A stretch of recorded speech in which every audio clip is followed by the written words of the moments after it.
When I was a baby, I used to be left in my Jolly Jumper watching CMT at my grandma's because my mom was always at work. Country music television? Yeah. And my mom was always at work. My grandpa was always, he was a truck driver, so he was driving truck. My stepdad was just a fucking loser. Dad is in the pen. So I'm with grandma and like she's watching country music. So fucking, you know, I started to like fucking like, what was that one song called? I smell sexy. You know what song I'm talking about? Marcy Playground. Yeah, Sex and and Candy, fucking, I don't know what about that song, but like I was a kid and I vibed with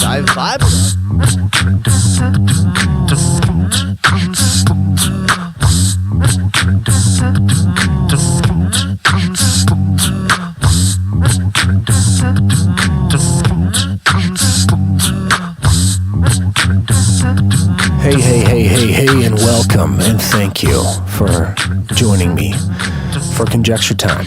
This is episode 12. I guess this is a monthly podcast. It's about 12 times a year. We seem to put out an episode here at Conjecture Time. And this episode is no different. It's been about a month. Episode 12, Ryley Walters, a.k.a. STAKK.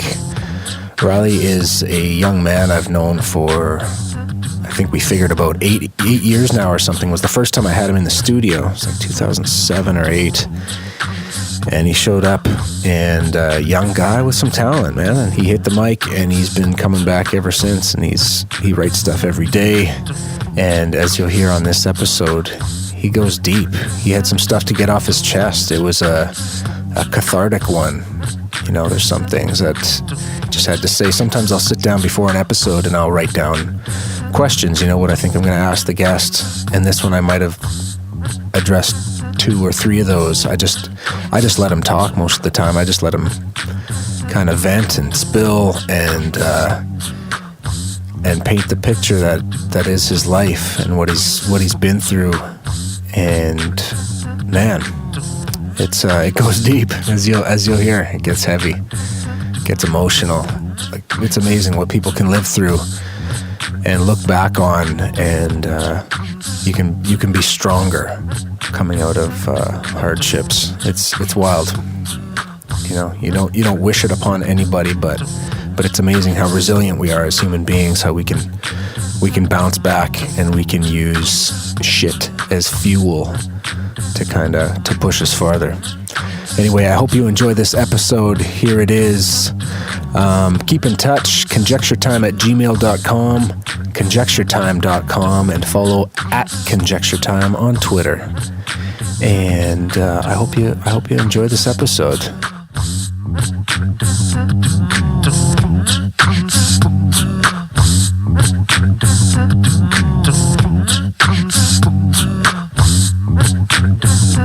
It's way easier for me to tell someone I don't know anything about my fucking life than it is for me to sit in a room one-on-one with a personal counselor and do it, because I cannot stand that. Bro, they made me do that when I was on house arrest, bro. And like, I literally told my PO, like, I was like, I'd rather sit in jail than do that again one more time. I was like, that made me feel so uncomfortable. It's not even funny. Well, especially if you're not feeling judged, because they're vulnerable in front of you too. Like, yeah, they got their own shit. And they're like, it's just like, if you're doing personal counseling, that's just you and one-on-one in an office with someone you've never met before. Like, and It was with some old lady, and it's just like, what? Yeah, and then she wants to bring up about my childhood abuse and shit that I'm past that shit. Like, I've regressed. Like, the shit that I don't remember is probably for a good reason. The shit I do remember, I'm past it. Like, why do we want to dig this up? Like, I don't. And then she gets to the point where it's like, grabs a ball of yarn and makes me wrap it around my chair, and like, she's like, hey, that's your personal space, and moves her chair there. Do you feel like I'm in your personal space? And I'm like, am I a fucking little kid? Like, how is this helping me? You know, like it's frustrated you. Yeah, like, and like, really though, give me a ball of yarn and tell me to make a circle. And then she goes, does this feel like I'm invading your space? That way, bro, I think. Oh, I think I had it too. Oh yeah, you too. And yeah. She goes, I'm like, yeah, well, yeah. And she's like, well, how does that make you feel? Mad? I'm like, a little bit. She's like, scared? I'm like, not at all. And she's like, you're not scared? I was like, no. And she's like, well, why? I was like, I'm tired of being scared. I said, I grew up my whole life as a kid being scared and my fucking own father, you know. And then she's just like, there we go, that's a good start. And I'm like, no, it's not. It's making me mad because I don't want to be talking about it. I said, like, you know, and I left. I just got up and left the session, and like they almost breached me over it and everything. But I made a big deal about it to my lawyer. Like I fucking had panic attack, man. Like it just, Right. I felt like if I don't want to talk about it, don't talk to me about it. You know what I mean? Like if I want to, if there's maybe there will be a time and place. But honestly, I'm fucking 24 years old, man. Like I'm a grown man. Like fucking I'm already over it, man. I'm past it. Whatever happened to me in the past is in the fucking past, man. You know what I mean? That shit stays there. It's not where you're from, it's where you're at. That's the way I look at it, man. Like, you could have been from the fucking slums of Brazil and had no shoes on your feet, but if you're standing proud with your head up, man, that's a lot of fucking weight to fucking keep your head up high with. So you salute to you, you know? Like, fucking... Yeah, that's it. I don't know. Damn. Well, like half my questions there probably about the past somehow. But it's just, try to look okay, at like... no, but that's This is good, analyzing that's the building good. blocks that are you, you know? It's exactly, like, man. You know what? shit like that. But your questions will be 10 times different than theirs are, because theirs are like... They're asking you it because they want you to see, like, you're fucking in jail because you're hooked on dope because of your dad being a fucking abuser. It's just like, fuck, man. I know this shit. Like, I'm not stupid, you know? Like, they fucking... Yeah, they make you feel like they're better than you. Like, rank, like, bro, POs, all those CSO, parole officers, like, as soon as you walk in that room, man, fuck you, it's just, you feel like a piece of shit, even though you shouldn't have to. Yeah. Like, even though you shouldn't fucking have to, you know, you just do. And it's a shame, man. Yeah, like, and you go to do a PSR, that's a pre-sentence report. They give it to the judge. We're rolling, that's cool. And it determines, cool. And it determines basically if you're going to be a low risk to reoffend or medium or a high risk to reoffend. So it gives this, you're basically telling this person that you don't know, that doesn't know you, and is only seeing your crimes. And they have to make it takes an hour for them to do this interview, like an hour to 2 hours. They call it counseling though? But this is a pre-sentence report. Okay. So this is just for the judge. This wasn't that personal counseling. This was like that personal counseling was after what I had to do. Like it was either personal counseling or NA they wanted. But so I was like, well, whatever. It's a requirement. Yeah, like I had to do so many community hours too, like apply at the food bank and shit like that, like 50 hours and that, just part of my CSO and that kind of stuff. So, but anyways, back on the point is that. She's giving this, like, this was before I got sentenced. Like, this is when I wasn't sure. Like, remember I said they brought that old up or whatever there? I wasn't sure if I was gonna have to do time on it. So they have to send a report to the judge, and they all they know about you when you walk in is the crime and the crimes you have committed, because that's all they have access to. So Perfect. So yeah, and like, you know what? I was blessed. She was young. She was new. She was very polite, very nice young lady. Like I honestly, she was actually treated me very good. And to be completely honest with you, like in that scenario of crime, that was like, I can talk about it now because it's a closed case. It's done with. Like it's closed case. Everything's done. Like I wouldn't be saying this if I couldn't, right? Right. And I really, in reality, like, it's the third time, you know, like that I had been arrested on charges similar to those. So it's like, that's a pretty high risk to reoffend, you'd assume, right? Right. And, you know, like, she really, like, I ain't gonna lie, I broke right down in there, and I was kind of like, you know, fuck, you know, this is how it is. Like, I'm gonna lay it on the table for you, man, right now, you know? Wow. And she's like, well, this and that, and when they read my pre-sentence report to me, man, she had nothing but good things to say, which was... Wow. She saw the real fucking... Yeah. Like, yeah. She was not jaded enough to be able to still see some fucking good in somebody, hey? Like, and then... Like, this guy can still change, whatever. There's a pattern, After she did the report, she looked me in the eyes and she said, okay, let's check out your file. She hadn't looked at my crimes yet. Wow. And then and when they told me in court, the crown prosecutor goes, his PSR came back as a low risk to reoffend. Like, she really, like, fucking... Wow. Like, cause before I was never ready to change, you know? Yeah. And she was like, this time the kid's ready. Wow, you know? man. That's crazy. Huh? Just that little crack and that little bit of light coming from the other side can, like, inspire you to actually see yourself. As... The funny thing is now that I got that CSO on that, she's my PO. Like, that person who took my PSR is my, like, PO who I have to check in with monthly. So, like, Wow. like, yeah, I'm really, like, I used to hate it. And like this, it's actually not even that bad anymore. Like it's sure, yeah, you still have to go over there and head, do your little. Did you do this? Did you jump through this hoop? But then you gotta jump through their hoops. But unfortunately, yeah, don't fucking play with your freedom. That's That's good. It gives you another person that you feel like you don't want to disappoint her because you respect her, right?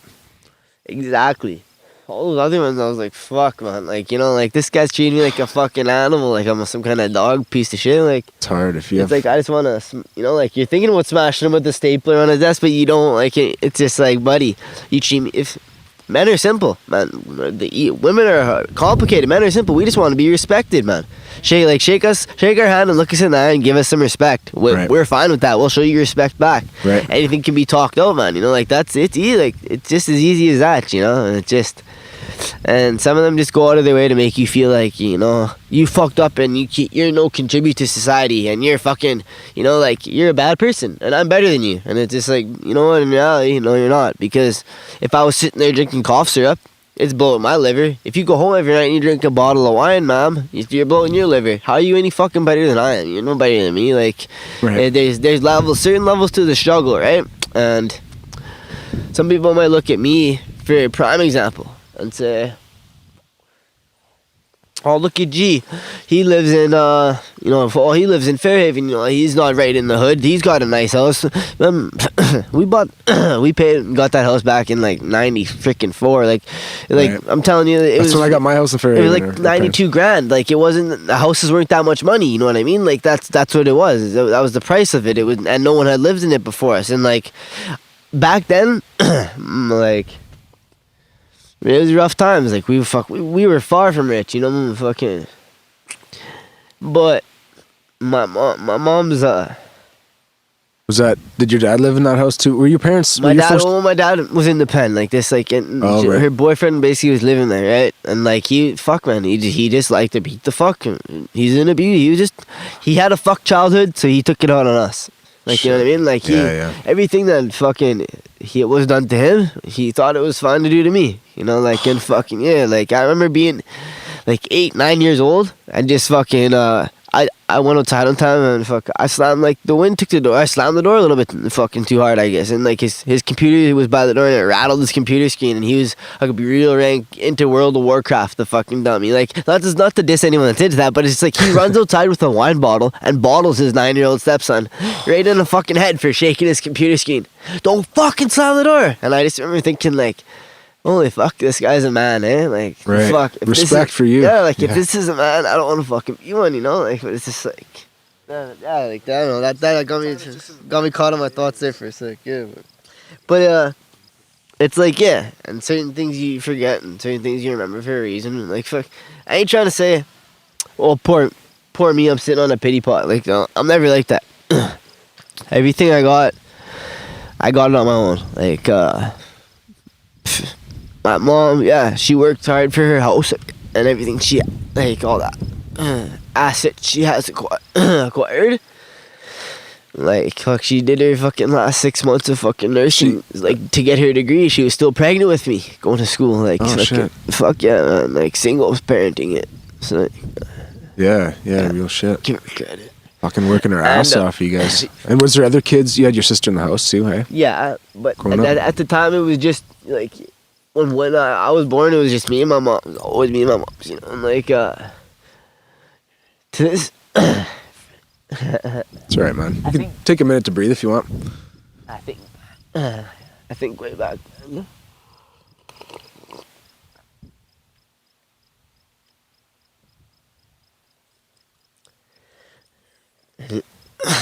Yeah, you can take a minute. Like, we didn't have shit. Like, I just paid off a fucking $12,000 rest of the mortgage. Like, I bought my mom's house for her, I felt fucking good. Just to give something back, because you know how she fucking struggled pretty hard, reason you guys. Man, it's deep. It's real shit. Like, yeah, man, like, the realest, man. Right to the nerve. It is, like, from doing stupid shit in my life, I accumulated money that, fuck it, was saved up, and it just fucking. I was like, huh? Like, I walked into the living room to see my mom crying. I'm like, what's up? Like, talk to me. Like, what's up? She's worried about the house insurance. House insurance is $1,000. I'm like, okay. Like, I got you. Like, here, like, here's $1,000. Like, that's out. And then, like, I was like, how much do you owe on the mortgage? And she goes, we're at around $12,800 still on the mortgage, but we're okay because this is just after she got her hip replacement, right? So she's on the eye. She's like she's used to getting paid $46 a fucking hour because she's a registered psych nurse, and they're giving her $84 checks. Like, you know, like fucking that's a pretty big salary drop, right? Yeah. So I walk in the room, she's crying her eyes out. I'm like, well, here's $1,000. I was like, let's go to the bank and I'll put it down right now. Like and I came out with the deed to the house. Like I pulled money out that I had put away. Away for a rainy day, and the sun was out that day. I didn't give a fuck. Right. What's the most impact you could have on like mom's I remember giving that to her, and she looked, she stared at it, you know. All of a sudden she just looked at me and, did you buy the house? And I'm like, does it say we legally own it? It says you paid $13,000. Yeah. She just started to bawl, bro. Like, she just started crying, man. Damn, man. And I smiled, you know. No shit. What more could you give a person? It's that freedom from that fucking mortgage. Yeah. Feeling like you can't take time to recover because you have to fucking work your ass off. Because I just thought, you know, fuck, mom, you worked hard your whole fucking life. Fuck, relax now, you know. Fuck. Yeah. She deserves that. I love my mom to death, you know? She's probably, I don't know. She's a real strong woman. Yeah, sounds like it. She. What is she musical at all, or who got you into music? That was just always a personal interest. Like, when I was a baby, I used to be left in my Jolly Jumper watching CMT at my grandma's because my mom was always at work. Country music television? Yeah. And my mom was always at work. My grandpa he was a truck driver, so he was driving truck. My stepdad was just a fucking loser. Dad was in the pen. So I'm with grandma and like she's watching country music. So fucking, you know, I started to like fucking like, what was that one song called? I smell sexy. You know what song I'm talking about? Marcy Playground. Yeah, Sex and Candy, I don't know what about that song, but like I was a kid and I was vibing to that shit when I was a kid, and I was like, yeah, right, well, I started getting into music and like music videos in particularly, and like I didn't like the song if it didn't have a video, like I wasn't into it, you know? Right. So I was like, all right, and then started a rock band when I was in high school. Fuck, you know, like played guitar, did vocals. Guitar wasn't my thing. I liked it. You take lessons at all, or just I took lessons. I took lessons. I got into it, but I wasn't like, I was like, fuck, I don't know. It just wasn't for me. Limited sounds. Yeah, like and then I fucked with the drums for a bit, you know, I not rank, but I was like, I could beat the Skins. I was like, I liked heavy metal. Don't get me wrong, I still to this day like that kind of music. But I was like, you know what, like, I would go to parties and I'd get juiced up and like fucking just fuck around with just my friends at first and like I'd freestyle. Then they'd be like, fuck, that's actually pretty good, man. And I'd be like, nah, fuck, you guys just fuck with me, you know? And then that turned into like a confidence builder of like going to house parties on a mission to find the rapper. Who's the battle rapper in here, you know? And I'd go in. And that's when it was G-Stack one, you know, fucking ready for war, and I'd walk in, okay, who's the best, who, put up your hand right now if you're the best freestyler in this room. Okay, then, you know, everybody wants to be that person, you know what I mean? And like, so, you know, sometimes there's 2-3 people put up their hands, and I was like, alright then, one-on-one, fuck, but pick a number, you know, let's do this, you know, like, that's what I'd be, like, let's do it then. murder him, man. They get so sour. Sometimes we cause a brawl in there, man, because I was tearing them.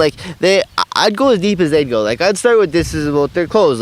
Nothing serious. Because I walk around the block selling them rocks. Been doing it since I was a young, and there's holes in your socks. And then there's my bars, and they'd come back with a clothing line about me. You got white boy swag wearing bugle boy. I'm Tommy Hilfiger shit. I'm like, yeah, I destroy it, man. What you been doing? I could cut your ass off. Cut you on the freestyle, cut your beat off, cut your career off, and finish it all up. Finish it, you done, man, a washed up slut. And then they start to get mad. So then, if they were native, I grew up as a white guy in the hood, man, and there's not a lot of it. There wasn't a lot of us, you know what I mean? Hey, bro, my little brother can relate. There wasn't a lot of us who grew up in the hood, man. So it'd be, they'd get into, you're still a little tiny honky in our neighborhood. You're no good here. You should go back where you came from. Go click your heels, walk down your magical path to see the Wizard of Oz, but better start running fast. And then that'd make me a little bit mad, I'd bring out my heat a little bit, so I'd have to come and I'd hit them hard. And sometimes they get too sour, I remember this guy's chick, and I remember it specifically because it was this caused a big fight, and she had a really, really, really, really, really unattractive, don't get me wrong, women can be beautiful in any way, and mind shape. She I never talked to her, so I don't know if she has a beautiful personality. I just was hating on the guy at the time, so hey, man, I'm gonna go on this chick, and it's gonna make you mad. And she had a little bit of a muffin top that hung over maybe 2 or 3 times of longer inches than it should. Let's just say that, she's a Michelin woman, but we'll say, yeah. So basically, I was I'm a honky, yeah. So no disrespect, but I like a chick with a big chest and a big ass, but a flat stomach with some abs, yes. And not some dark skin, because I like white meat, bitch. And then all of a sudden, they were mad as a motherfucker. And I thought to myself, shit, that was pretty fucking cut. Shit. And then I got bottled in the back of the head, and it was on, man. And we were fucking, it was me and my little brother, me and Cody, man. Always me and Cody, and fucking... Yeah, we fucking fought our ways out of the apartment, man, and fucking made it home, and then boom, next weekend, where's the party? That's fucking, and then from there, that's how I ended up meeting Prophecy in the first place. It was rapping at a party. Yeah, I freestyled him. I showed up at a party, and I was like, "Who's the rapper?" And my dad actually knew him, and he's like, "Yo, this guy can rap." And he goes, so that's how my dad. This guy here, he can rap. That's how he talks. That's how he talks. So Josh, he's like, I said the first freestyle. I said this is back when I was doing dope, and it's I was high on Molly. I was like, I'm up on the moon. I'm on those moon Molly rocks. And I've been doing everything since a kid on my own feet. Yeah, I bought these cleats just to run in the street. Running like Usain Bolt, man, trick or treat, huh? Got a mask on, but it's no Halloween. I'd be like Jason and Freddy in one man, see? And he looked me in the eyes and didn't spit anything, and he's like, you want to come to the studio? And I was like, what do you mean studio? He's like, well, I got a studio. He's like, that was a pretty good freestyle. He's like, can you do another one? So I spit another one, because I don't know, so oh, fuck, I can spit for days. I was like, just to prove to you that it's not rote, you point at something, man. Fuck, anything you want in the room, and I'll start with that. Lampshade, he goes. I remember this. This is, I was like, lampshade, I get paid. They call me G-Stack, cause I get laid. And I stack stacks on your bitch's tits, see? Where I just came. Full clip, B. That's me. Easily. Panties on the floor, man. She was easy. Easy, just died from fucking too many bitches. Something can't hide. Back then they didn't use no condoms. Used to run up on them, let the gun go on them. And I started laughing because I was thinking about my dad. Started laughing because I was talking about Easy died from HIV because he just fucked too many bitches. And my dad, he always just said, he's like, the poor guy died for fucking too many bitches. He always said what he's eating, man. It made me laugh. And then he goes, yeah, he said, come to the studio. I want you to come in on this day and this time, whatever, blah, blah. And that's when we made Feed the Team and Killer Boys. Remember, because I didn't even have my handle G-Stack yet in the one song. I said my name, blah blah blah. He's damn hot, you know. The boy, he be connected. You remember that in the verse? And it said my name, like, you know what I mean? Like, Like Ryley Walters, 2008, damn hot shit. 2007 or Yeah, something? that's what I'm saying. Yeah, it would have been 2007, bro. To be honest with you, yeah. right? Yeah, that was it. And like, fucking. Then I was feed the team. What you want? And then that Killer Boys, that they put me on that first verse with that Dr. J beat or whatever it was, and then I can't remember what the real song was called, but I can't even remember my verse to that one. It was, that Killer Boys fucking. Honestly don't I remember. can hear the beat in my head. But yeah, but my dad loved that one, man. He'd go to the party and play it. This is my boy. This is my boy. He'd go. This is my fucking boy. And he like he's fucking talented. He's talented. This is my boy. He goes. He's the only good one, yeah. And he's just like I found it funny because props he'd be sitting there, and but like he used to say like fucking.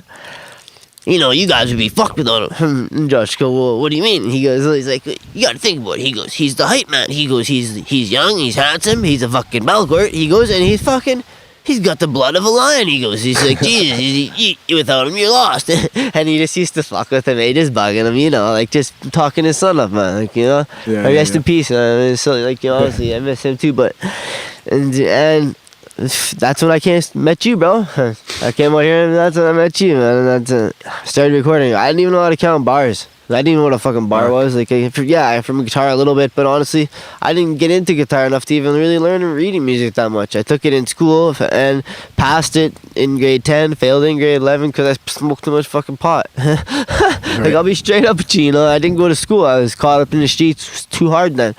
Like, by the time grade 11 hit, I was already fucking knee deep in the dope game. Like, I was fucking, it was too deep to be for a kid just because of the lifestyle I was living around, right? You know, like Pops just getting out of the pen. You remember how Pop at Avenue T was, brother? We're born into it.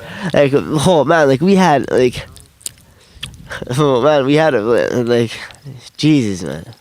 Like, it was just like, I would go to bed and there'd be a house full of people lined up to get shit. Wake up to us, line up on people waiting, and it's just like, whoa, man. It's like, shit, you know, like that's what I grew up around, so that shit was normal to me. So here I am at schools with my fucking hat off, you know, with the dime bags in it, trying to get rid of them, you know, like, because that's normal to me. And fucking then the principals are catching me and I'm getting kicked out every school, and my mom's like, what the fuck's wrong with you, you know? And I'm like, I don't know. I'm just like, this is, you know, like I said, your fucking father. And it was always like, you know, it just, at the end of the day, it was like, that's what I grew up around him. But my mom did a really good job as a single parent to, you know, to teach me right from wrong.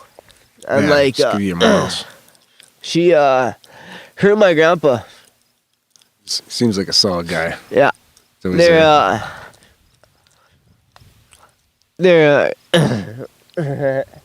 how do I put it?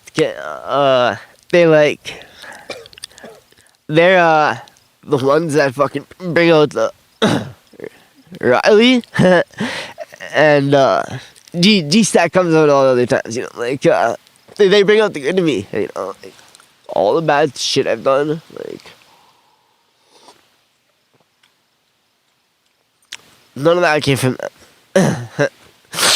But every good quality about me came from both of them. Wow, from that side. Yeah. It's crazy. I hear so many stories about people with, like, all the people that have had amazing journeys and have reached fucking crazy heights, whether it's in whatever business, finance, musical fame, whatever it is, they always come from, there's a huge struggle. You know, there's some kind of like fuel that just fucking blasts them off, that drives you in a certain direction. And you see, start there. Like I said, like, people were looking at me like, oh, his mom's giving him everything. And then it's just like, when I was knee deep in the shit, and it's like, how the heck does your mom give you a shoulder strap AK-47 or something? Like, my mom can't give me that. You gotta acquire that somehow. Like, I was doing stupid shit that, like, I wasn't thinking, you know what I mean? So there's different levels to the struggle, to the point where it's just like, I was in the trenches because, like, fucking, I had a bad addiction, and that's not the lowest totem pole of the struggle. Like, it can be way lower, man. Like, fucking, but what I'm trying to say is, everybody has their own struggle, but you cannot, like, you'll never understand someone else's struggle, because it can be such a different level. Not to say that they lived a hard life by any means, but like, you know, others have been through a lot fucking more than certain people, you know? And I feel like not to preach or anything, but people who are gonna sit there and be like, oh, poor me, you know, fuck, you know, when I was a kid, it's that's sitting on the pity pot, man. It's like, you know, get up, get off your ass. That shit happened. It happened. You know, deal with that. That's dealt with. It's happened. There's nothing you can do about it. You know. Right. So move on. Put your strong foot forward and fucking start running, man. You know. Yeah. Find something you want to do and do it. Yeah. So put your passion into it. So. Yeah, you need some perspective. If you're breathing, you can fucking you can do anything. If you gotta cherish yesterday, bro. Cherish yesterday, because that was to thank God you woke up today. That's the way I look at it. You know, like I think to thank God for yesterday, because now today's today. I'm glad I could get out of my bed. Heart's still beating, legs still work. Fucking right. It's like if I can get out of bed in the morning and I cough up a little phlegm from smoking a blunt of kush, then that's the least of my fucking worries. You know what I mean? Like, word. Like, but it just, there is so much certain levels of the struggle where there's like, fuck, I've seen kids that have, you know, I've known since they were kids when I was a kid, and like they're a straight POE, like product of environment. Like their parents, you know, were fucking both into a certain dope. They're into that dope, like, you know, like they're in that scene, they're right in the middle, they're doing everything for those fixes. Like, you know, as fucked up as it sounds, when I did get stabbed, I've known one of those guys for fucking like 10 years, man. And like before colors and gangs and flags and shit, fuck, we never had a problem together. Like, you know, like we could be in the same room, peanuts, you know, and handle it. And then it's just like, fuck. There's these divisions set by the. Yeah. It's if people when I say POE, like that's just that shit's real. Like that's your normal. That's in your genes too. Like, you know, like fucking. If you sit around with something all your life, that's in you, right? Like. It's kind of you don't realize it's not normal until you're older too. It seems normal because you see it every fucking day. Like, oh, okay, so fuck yeah, that's fine. Like, that's appropriate. You're thinking that's appropriate to do, so you do that or whatever. Fuck it. But it's like, in reality, man, society's looking at you like, what the fuck? Like, what's wrong with this kid's parents? But it's. That's why when I say there's different levels to the struggle, those people who are looking at those people obviously didn't come from too hard of a struggle, because really, fucking, no one's better than anyone. Right. You just can't understand everybody. Yeah. You just can't relate to their struggle. It's too nuanced. It doesn't mean you can sit there and say that guy's a piece of shit, you know, but if just because you can't relate to the struggle that person has physically or mentally been through, then that's unfortunate that you have to frown upon them. But if everybody could come at things like you're like that parole officer there without judging you before talking to you, exactly, talk to you first and then look at your past, you know. Like, exactly. Like, I don't know. Like, example. Don't get me wrong. Like, I have my days. And people will tell you, fuck, sometimes some people will tell you shit up, man, he's a prick. But you get to know me, fuck, and I have a big heart. And unfortunately, that got taken advantage of a lot of times, too, you know what I mean? Like, people mistake niceness for weakness. A lot. Like, if you're nice, they assume, well, he's weak. Yeah, like, soft spot. Softy, like, fuck, my dad was the same way. I got a big heart, like, big heart of gold, you know what I mean? So it's like, people be like, oh, shit, well, he borrowed me $20 this time. He'll borrow me 60 this time. Or, you know, he'll show up. Like, when I was in my stages of being all fucked up in my struggle, the deepest, darkest trenches of my struggle, people would invite me over and just wait, because they knew I was going to pass out. I was on fucking painkillers, like, nonstop. And feed me the fucking things, waiting, just wishing, come on, hurry up, till I pass out. Clean me right out, man. You know, like, and people wanted to bring me around to clean my pockets out. Fuck. Yeah. That's you know, that's when I was at the deepest part of my trenches struggle. Like, I remember, like, I was inside an apartment. My little brother was with me, actually. And cops kicked the door in. There were social workers. How old are you? This was just like 2 years ago, eh? Okay. 2-3 years ago. I'm gonna say, no. Yeah, 2 years, 2 years, because at least I'm gonna say 2 years ago. And there's a kid there, and he's just a toddler, like in diapers, and basically the dad was, let's just say, he was a friend of mine. Like he was a friend of mine's older brother. Like, and when I say he's a friend of mine's older brother, the friend of mine is no longer a friend anymore. Like I'm gonna leave it at that. So at the time, like I was like, fuck, I don't want to see social services take this kid. Like I had a soft spot for kids, like I didn't have the best childhood, Like So I was there, like they look at me, and I ain't gonna lie, man. Like I was in the struggle. I wasn't fucking sober, and they go, "You look like you're sober," and I'm like, okay. They're like, would you be willing to put your name on this line right now to say that you're legally responsible for this child for the next this many days, or we're taking it right now? I was like, give me that piece of paper. And I signed my name instantly. And like, cause like, I felt like he was my nephew in a way, and like, I just didn't want to see that kid get taken, man, And, because thug life, like that shit, the hate you give little infants fucks everyone. Cause it does, man. The way you treat a kid is how he grows up. That's what thug life is an acronym for. I've never heard that before. That's what it is for me, man. That's how I see it. Like the hate you give little infants fucks everybody. Because if you're gonna fucking beat the fuck out of your kid, abuse him, he's gonna grow up to abuse shit and be a fucking little demon semen, man. So what do you expect? Because the apple don't fall far from the tree, So true, man. Yeah, the future is 5 years old right now. Sometimes. Fuck yeah. Straight up. And eventually, after getting to a point where it's like, shit, like, I got to, like, I had fucking safety deposit boxes. Like, I can't really say much more than that, but I had cash, and I was like caked up, and I was 16, 17, more than I knew what to really do with at the time. So I was just putting it away, man, putting it away, and fuck. Caught a bunch of fucking cases, a bunch of stupid doing stints in and out of jail, paying for lawyers, man. I fucking, in 1 year alone, I guess I lost 12 grand in, that was just in bail money.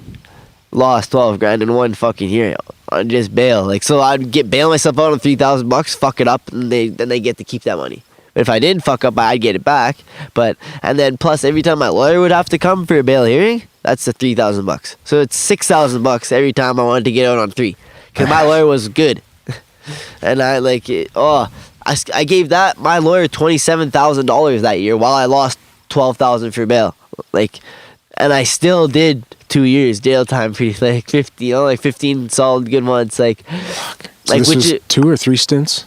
I've done 3, like 3 stints. Well, 3 real stints, but I've been in and out of there like well over 15 times, like easily. Like, just for little holdings for for like a couple days for a weekend till I get bailed out, or like fucking, like, it just depends what the charge is, right? But like when I did my little stints, like it's usually.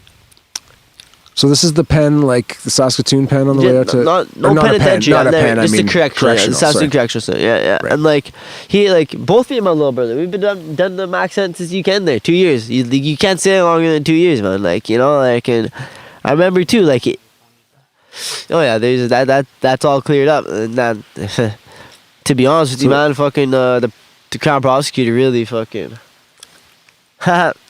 That was a dumbass thing, because you guys had no proof of anything happening, crimes being committed. Tell me about jail. What jail, the fuck's it like to go to jail? I'll tell you now, jail is a place that I would wish on my worst enemy, but I don't ever want to spend another moment in. It's The correctional's like a big fucking playpen. It's a big babysitting center, like for crybabies and whiners, and yeah, there is some solid people in there. Don't get me wrong, there's some really solid people in there that, yeah, they are cutthroat. It is I'm not gonna sugarcoat it. It is a dangerous place as well, but it's just like you're a cow in a feedlot, man. It's like you get up to do fuck all. You wait for your food. Wait for your activity if you're lucky enough to get it that day, because in the ranges that I was sitting on, because when I first got there, I wasn't, like, it was my first bit. I wasn't about to be like, you know, taking any kind of shit from anybody. So as soon as someone tried to fuck me one time, I popped off and, and I had to pull a little scrappy. You know, I was like just young, and I felt I had to prove myself. And then I went to the big boy ranges, like where you have to change your whole attire, like you're orange, you're high risk security inmate at that point. Because you had got in a fight. Yeah, like I beat him up pretty good. Like, let's just say that, you know, like, and it was over something like. He's senseless. Like, he used my shampoo without asking, but that's just like it's not even a big deal. But in jail, that's how the politics are. It's freaking stupid. You know what I mean? Like, right. It's just, and that kind of shit. If I would have not done anything, it would have made me look like a fucking easy ass target, and everyone would have been trying to mark me and disrespect me. I would treat me like a punk every day. So you know, it puts you in situations where you have to do stuff that fuck you don't want to do, and really doesn't better you in a way. It got me better at fighting. I'm a way better fighter. But it's like, it's at that point when I hit those big boy ranges, that's when it was like, hey, this is some real jail, because you're locked in a cell that's like small as a booth, man, with another male. You're on a bunk bed, and that's what your shitter is, man. You gotta shit, you gotta piss there, and like it's as big as the booth. Really? No word of a fucking lie. And like 6x8 or something, or. Yeah, we were those 6x8s. Yeah, it's a 6x8 in those remands. Okay. Yeah, or K8, baby, yeah. And it's like you're locked up for 23.5 hours a day, like locked in your cell. You get, if you are good for fucking, they're like, it's like you're a dog, man. You get a little treat every once in a while. So you get a TV, but you only get one channel. You have to pick global or CTV, because your antenna will only pick up one, and fuck, it's hard to set up those antennas. And no one wants their antenna anyway, because copper wire, let's face it, pretty good igniter if you have a battery. Touch positive to negative, you're going to be able to light a cigarette pretty easier than fuck you to light.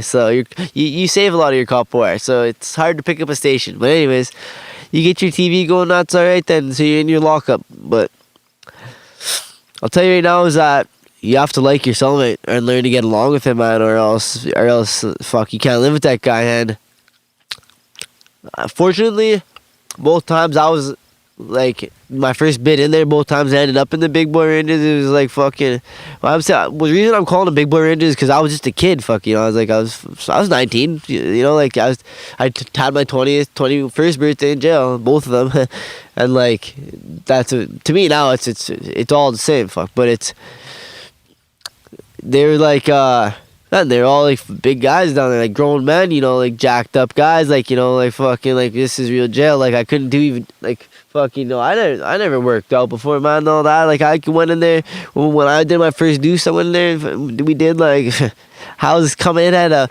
in the red trunks coming in at a $1.32. Like, I was, like, skin and bones, you know, like, I was a skin and bones, because I was coming right off the trenches, too, like, and I was sick from not having drugs, you know, so it was rough. It was a rough patch, and like I couldn't even do a fucking chin up.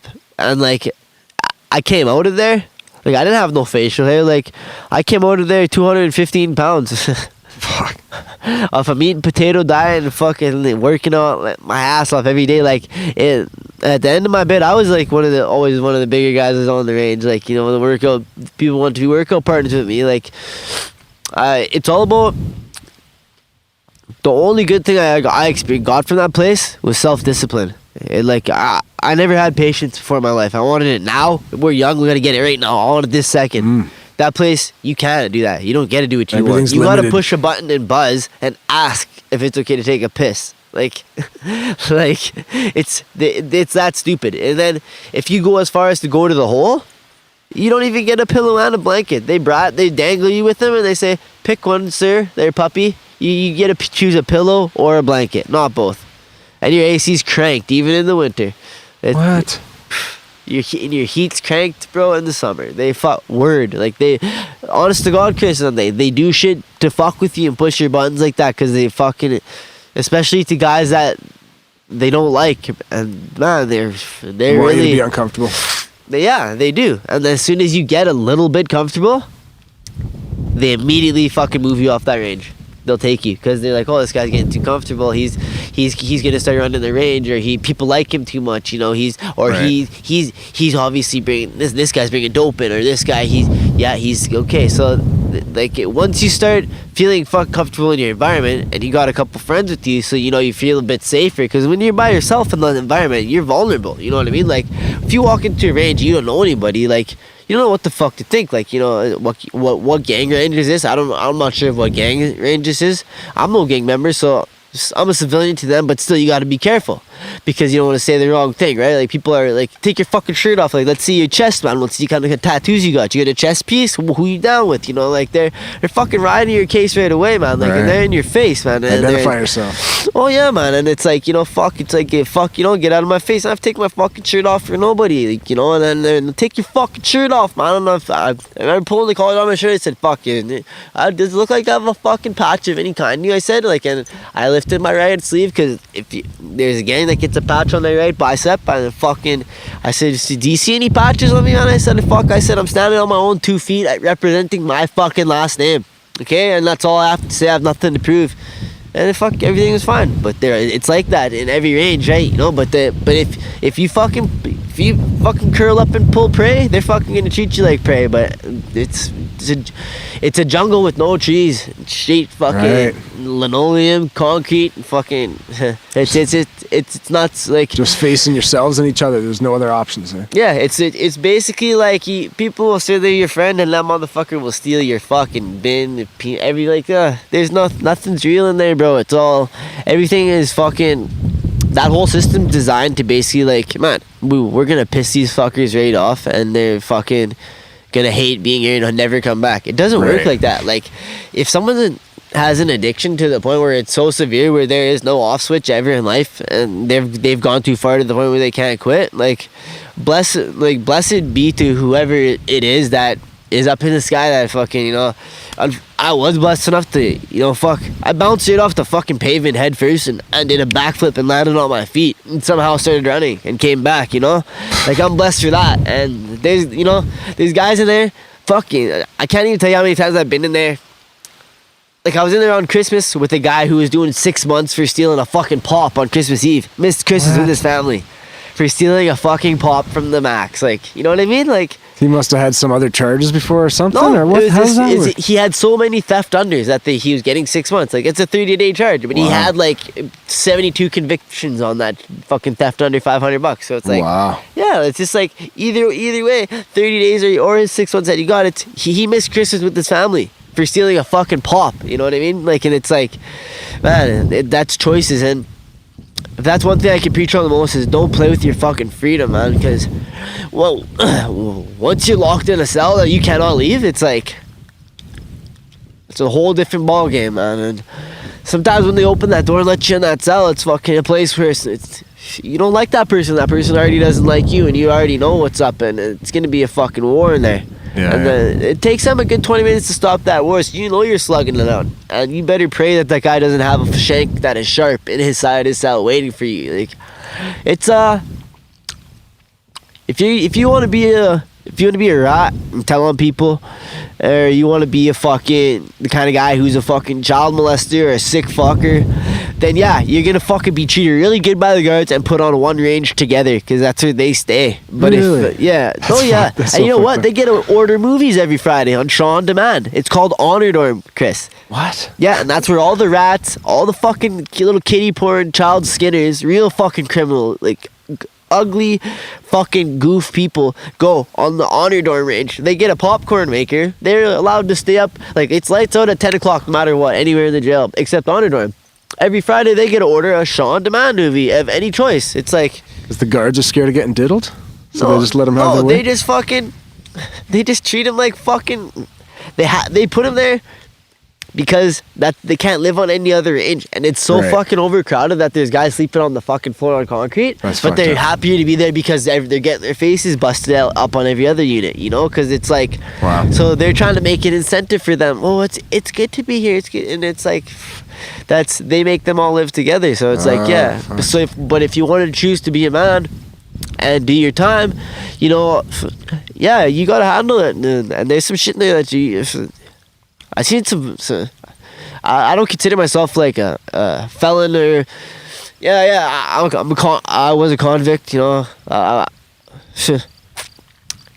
criminality will always be in my mental state of mind. It's like PTSD from being in the streets. Let's just say that. But I don't consider myself a victim of the system. Every time I was in there is for my own stupidity, and I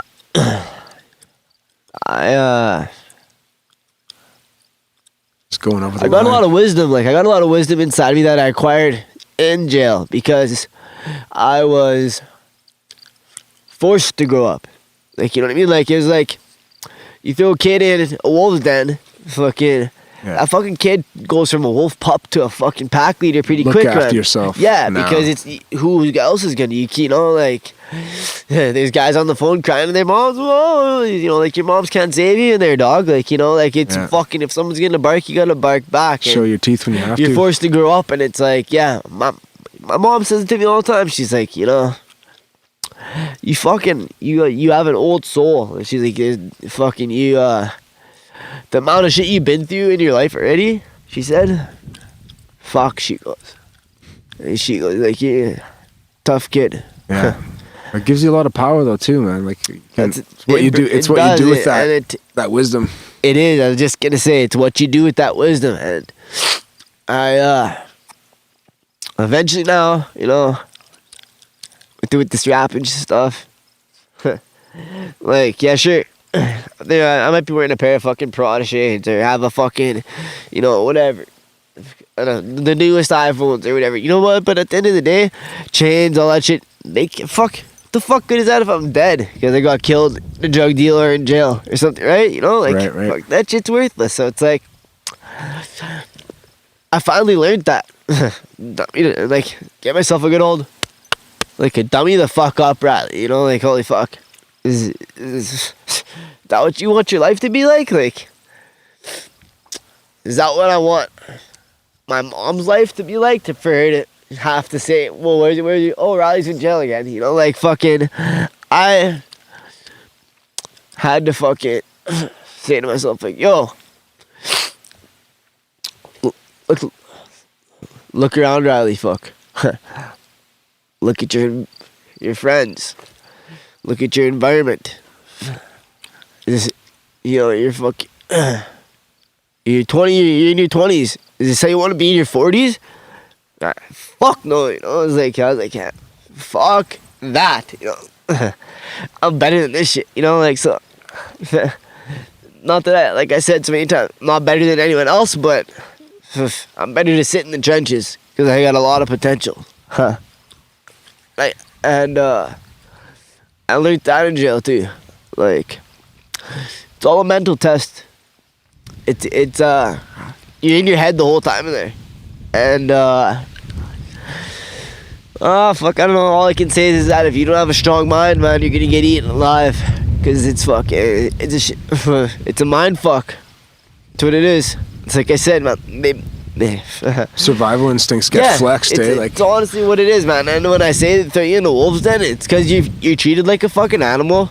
You're fed like an animal, compete slop shit food, and you fucking act like an animal, man. Because fuck, everyone around you is, man. So it's you get to the point where, man, when like I remember after my first deuce, man, that didn't better me one bit. I got out of there and all I wanted to do was dope, fuck bitches, and fucking get back to the streets now. Like, you know what I mean? Like, it was like I was a caged up pit bull that just wanted to fucking release all my energy now, you know? And I was just like, and this second one, the third one, but then it was just like, what the fuck, man? Like, get out, just go nuts to come back here to do this fucked up shit. Like, that, it just isn't it just wasn't worth it. And it's like,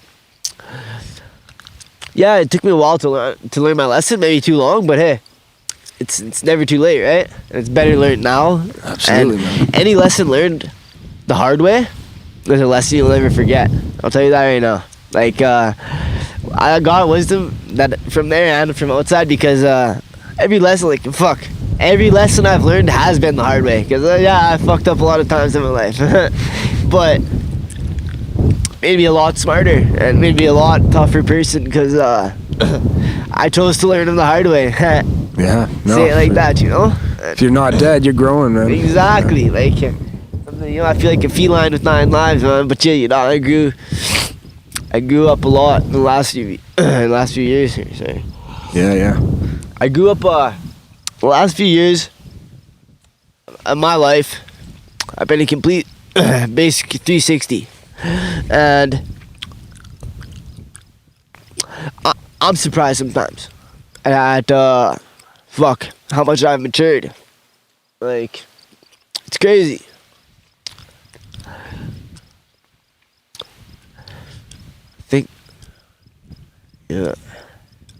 I think about, like, waking up every morning and being like, fuck, I'm gonna puke right now if I don't have a morphine 12, or, like, you know, like, eating drugs for breakfast, man, you know, basically, you know, going Right. from that to fucking, like I said, hitting the pavement head first, fucking started running and, like, away from that shit, because fucking it got the best of me, and fucking lesson learned the hard way. Fuck. I learned that don't fucking play with that. Don't play with dope, and don't play with your freedom. Like, I lost a lot of good friends due to drug overdose, due to drugs, you know, or they're sitting in jail, fuck, with no chance of fucking parole, or, you know. It all comes down to choices. At the end of the day, you could say something like, fuck, I could say 100 times to you, yeah, I'm gonna get help. I think I'm gonna go to treatment. I think it's time I go to treatment. I could say that 1,000 fucking times, man. It's it. Fucking, someone could tell you 1,000 times, you should go to treatment. You should go to treatment. You have a problem. It goes in one ear, out the other. No matter how many times it's said or you say it, until you're ready, it ain't gonna happen. No. And I learned that too, because eventually there a day came where I felt shittier when I did the drug than when I didn't have it. Yeah. You know what I mean? Yeah. Once you can get over that hump, that would. Yeah, like, I was just like, man, I feel like more of a piece of shit for doing this drug than how sick I get off of it. And then I think, when it comes down to the core and I'm thinking what the problem, well, why the fuck am I always ending up in jail? Oh yeah, because I'm fucking high on these stupid drugs and, like, changing your decisions. Yeah, it just all, yeah. So it's like, basically playing Russian roulette. Ryley, you put this fucking, you put this pistol down before you quit shooting blanks, or you're gonna catch one in the head. Right. Chances. It's just fucking, yeah. I just chose to click the safety on and I left the gun and took the cannoli.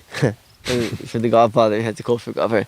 Leave the gun, take the cannoli. I know, but needless to say is I chose to put the safety on and pump my brakes. You know, like, I was just going too fast for more good, man. Like, I was, word up, I was set. When I always say, you know, I'm setting pace. I was setting pace to go straight to the fucking penitentiary for years of my life, or setting pace to be feet in the ground. You know what I'm saying? Like 6 to 8 feet. Yeah, there's no real happy ending in that direction. There ain't. And it takes fucking perspective. People think it's glamorous because of all the peaches and cream. Like, that's all they see. That's all they see is the bitches that come with it, the easy women. They see fast money. They see this. They don't see the behind the bars scenes. Like, they don't see the jail part of it. They don't see the aspect of getting stabbed, like your skin feeling like melted butter, serrated. You know, like, they don't see the parts of it where guns are going off and you're fucking right next to your ear to the point where you're deaf for days because all you can hear is that fucking ringing. Like, those parts, they don't get experience. So when real shit happens like that, that quickly is to teach people stuff. And then if someone can't commit the crime, like, because you've only seen the peaches and cream, and you can't do, like, you can commit it, but you can't afford to do your own time, so they tell on someone else so they can avoid time, and they put someone who was not stupid enough to get into something they weren't prepared for, and they tell that person to put them behind bars so their family misses them on Christmas so they can spend Christmas with their family. Fuck, but if you're gonna commit a crime, be prepared to do the fucking time. Or if not, then don't sign up for any kind of that stupid shit, because once you sign your name on that game, it's very hard to get out of it. Very hard, like, to the point where, fuck, sometimes you don't know, like, fucking, you could get, at the end of the day, fuck, you come home with a note on your door that says, yo, fuck, we got your mother, fucking, we want this much money, or you fucking come here now and fucking we trade places with her, you know, like, and when you get that far in, that's when you put the safety on and set the fucking gun down. And it probably should have been fucking years before that, you know? And it's just like, that's never happened, but it's like, you know, like, it got to a point where that could very well have happened, you know? And it was like, I'm so fucking sick of being in jail, wearing fucking olive green pants, core cans, and a fucking bright orange t-shirt or sweatshirt. So it's like, hey, get the fuck off the pity pot, make some proper choices in your life, Ryley. And fucking get the fuck in the booth, guy. You can spit fire, man. You know, like, on point. So exercise that talent while you're breathing. When I started coming out here again, like, I really fucking was like, hey, I'm out. I'm on bail. It is what it is. I'm gonna put my energy, all of this energy, all this anger, into this music shit. Let's do this. Let's get it. You know, like, I wanted it. Like I wanted to fucking say it. I wanted to, you know, yo. This is what really happened in my life, man. Like, for all these people who were judging me, like, oh, he grew up good, like, there's different levels of the struggle. No, I struggle too, man, motherfucker, and you're gonna hear my story, like, you know. So boom, fuck, I went hard, right? Do. Now, fuck, I just spit it out like it's fucking, I'm vomiting 24/7. It's sickening flow, like, ain't trying to boast or, like, be a fucking egotistical fuck, you know. I ain't no Kanye West, man, but it's like, I've really fucking been honing on mastering my craft a lot this year alone. I think it's shown. Absolutely, man. I'm like, I'm so fucking sick of court. I'm so sick of jail and POs. Not to say poor me, it's my own fault I'm in this situation, but it's safe to say that I can't ever see myself catching a case again that will put me in jail. But it doesn't mean to say that because for the simple fact of the things I've done could come back to haunt me. You know what I mean? Like, how can I explain this?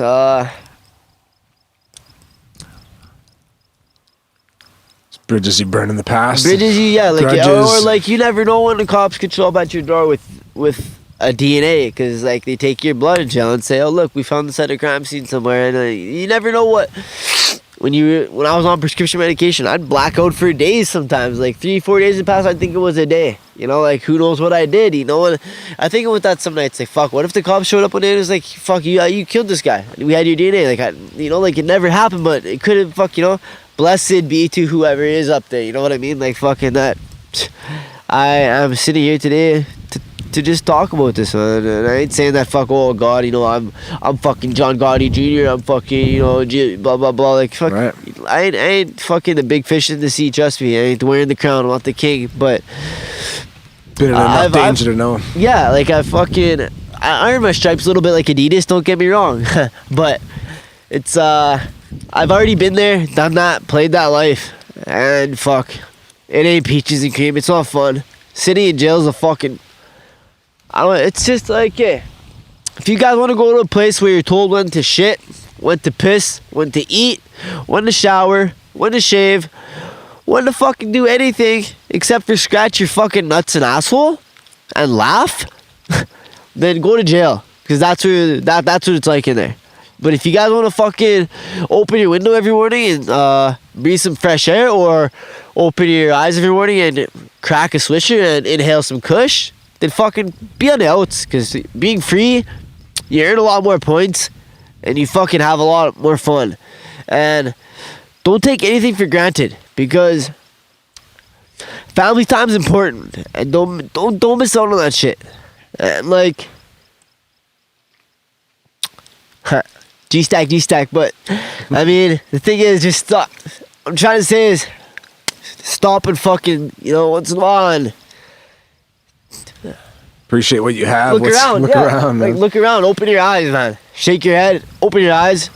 Yeah. And if you're currently going through a struggle, my prayers are going out to you, but get the fuck out. Like, I took a bad path. Don't go the same. Don't obviously go the same way. That's what I'm trying to say. And fuck, slow down. Value the world. Life's struggles, different levels to it. It ain't fucking wrapped in any sort of bow, gift paper, present. Fuck, but it is a gift. Absolutely. That, man. Especially. Serious, man. Yeah, word. It's just a window. You see it as the years go by, and you wonder where they went. Like, oh shit, this thing's moving. It's heading somewhere. You're steering it, and what you do now affects where you are in 10 years by much. I wish I would do that 10 years ago though. Hey, but but shit. It's like, what would you tell 16-year-old Ryley? Fuck. If you could give yourself some advice. 16-year-old. Tell yourself, be better to your mom. Because, first of all, it's just because I always just was high, dude. Did the stupid shit. She would get stuck in the middle. And I'd also tell myself, listen, anybody who says to you that, fuck it, this is cool, and it's something that you're gonna smoke on a pipe that's not a weed pipe, or something that you have to put a rolled up bill or a straw to your face and give you a bag of it and say sell this or sniff this or smoke this or, example, shoot this, that person is not fucking cool. And that shit's not cool. I seen people stab their best friends multiple times. People get laced, end up in the ICU over 9 grams of dust that was made in a lab that goes in junkies' arms. I've had friends that had take pretty much no knee left because 2 people with shotguns, you blew their leg off for that dust. Just that dust. Just that little fucking bit of dust for their, So you get that instant feeling. To get high, if you know what I mean? It's because that guy was the only guy left with any of it in the city. So that was how bad they needed that fix. So that's what I'm going to say is, if you meet someone and they say, hey, yo, this is cool and it's dope, that isn't weed, it's not cool. Don't get into that shit.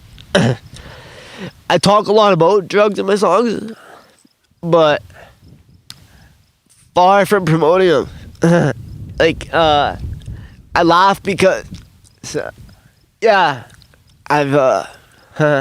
have used and abused my fair share of drugs, which isn't good at all by any means.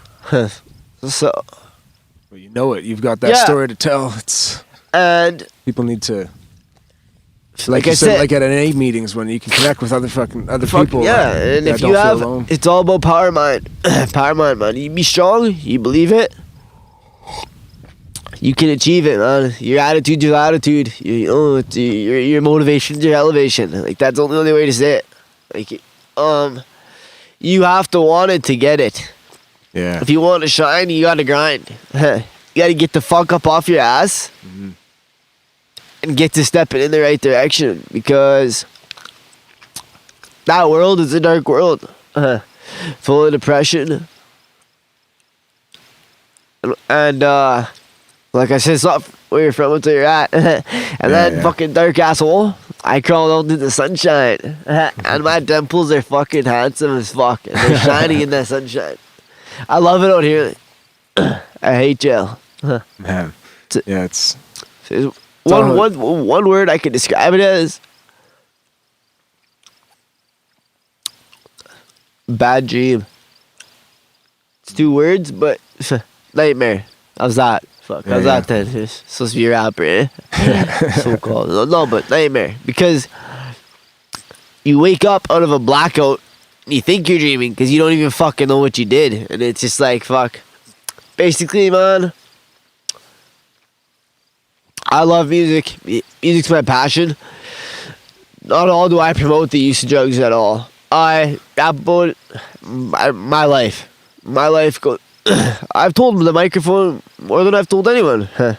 Like, it is what it is. Music is...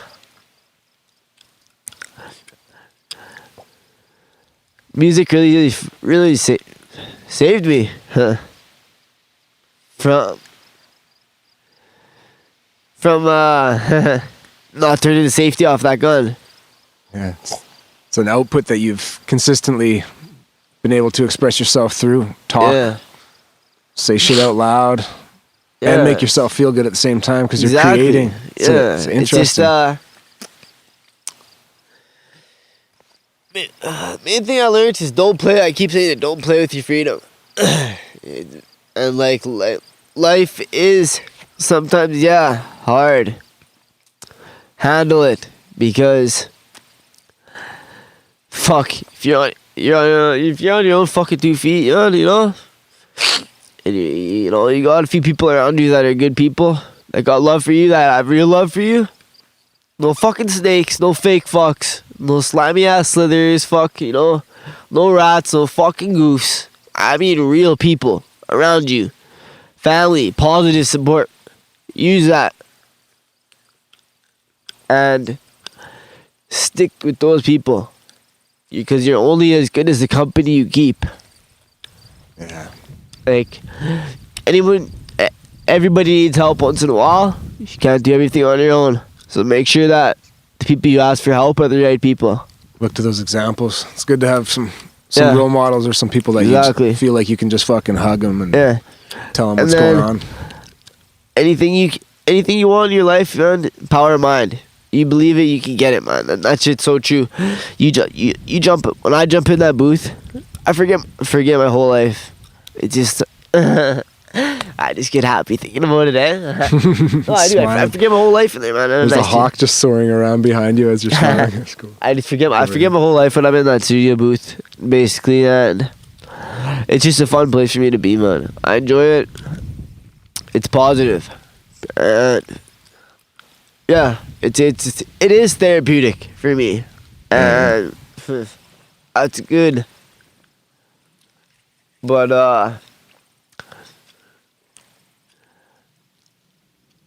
I'm glad to everybody right now who's sitting in the correctional eating sloppy joes, fuck, salute to you, man, for doing your time, fuck, as long as you're not an honor dorm. But I'll wrap it up on a note is to say, like, cherish every little moment. Even yesterday, don't play with your freedom. It's fucking... Life is a gift. And music really saved mine. Let's go make some music, man. Dude. Thanks for telling your story. Yeah, no, thank you for having me.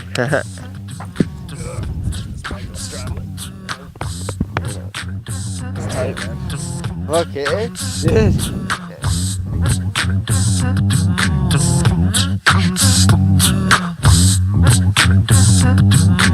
And there you have it, Conjecture Time, episode 12 with Ryley Walters, aka G-Stack. Make sure to check out the show notes for links to his music. He's got a brand new record coming out, Trees, Keys, and PGPs. I believe it'll be on Bandcamp. It should be on iTunes and everywhere you find music online. Check out the show notes for links. Check out the music. Support local artists. Thank you very much for listening. I will be back with another episode within 30 days. I love you.